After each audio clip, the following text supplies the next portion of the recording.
अस्सलाम वालेकुम नाजरीन। इस किस्त का आगाज शाम के एक निहायत संजीदा और परेशान किन मंजर से होता है, जहां एक सिपाही काजी फाजिल के पास एक खत लेकर आता है। खत में लिखा होता है कि हरीम किला सलीबियों के हवाले कर दिया गया है। यह खबर पढ़ते ही काजी फाजिल सख्त इत्तराब में मुब्तला हो जाते हैं, जबकि उतीसी ये सुनकर और भी ज्यादा गजबनाक हो जाता है। दूसरी जानिब बोरो अपने साथियों के हमरा शम्सा और फातिमा खातून का इंतजार कर रहा होता है कि इसी लम्हे तुराब बल्डुइन की जानिब से एक खत बोरो के हवाले करता है। खत में साफ अल्फाज में दर्ज होता है कि हरीम शुरू से सलीबियों का था और हमेशा इन्हीं का रहेगा, और कैदियों की रहाई की उम्मीद छोड़ दी जाए। ये पढ़कर बोरो गुस्से में आगे बढ़ता है, मगर कारा तगीन और कोक बोरो उसे रोक लेते हैं और समझाते हैं कि गुस्से में लिए गए फैसले मजीद नुकसान का सबब बन सकते हैं। इधर अबलीन में खवातीन की बघी लाई जाती है।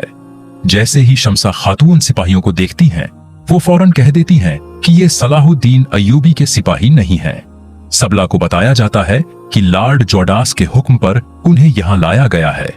अलकुद्स में बालीन बाल्डुइन से कहता है कि किला जंग के जरिए हासिल करना चाहिए था, ताकि मुसलमानों को इनकी ताकत का अंदाजा हो।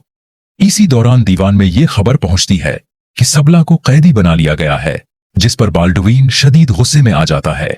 एक और मंजर में जंगल दिखाया जाता है, जहां सलाहुद्दीन अय्यूबी एक पौधा लगाकर उसे पानी दे रहे होते हैं। एक बुजुर्ग उन्हें नसीहत करते हैं कि अब वक्त आ गया है कि इम्ती मुसलमान को मुतहद किया जाए। ये अल्फाज सलाहुद्दीन के दिल पर गहरा असर छोड़ते हैं। शाम में हालात मजीद बिगड़ जाते हैं। बोरो काजी फाजिल के पास आकर अपनी कोताही पर मुआफी मांगता है। काजी फाजिल उसे समझाते हैं कि उस नाजुक वक्त में इख्तिलाफ नहीं, बल्कि इत्तिहाद की जरूरत है। इसी दौरान इत्तला मिलती है कि अलकुद्स से एक बहुत बड़ा लश्कर शाम की तरफ बढ़ रहा है, जिससे सबके चेहरों पर तशवीश फैल जाती है। जंग की तैयारियों के दौरान मुख्तलिफ मशूरे सामने आते हैं, मगर कोई एक राय तय नहीं हो पाती। बाल्डुइन मुज़ाकरात की आड़ में धमकी देता है और खवातीन को ढाल के तौर पर इस्तेमाल करता है, जिस पर काजी फाजिल इसे सख्त तनकीद का निशाना बनाते हैं। इसी लम्हे मैदान जंग में सलाहुद्दीन अय्यूबी की शानदार आमद होती है। उन्हें जिंदा और सलामत देखकर सब हैरान रह जाते हैं।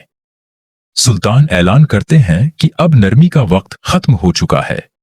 घमसान की जंग छुड़ जाती है और सलाहुद्दीन बालीन को शिकस्त देते हैं।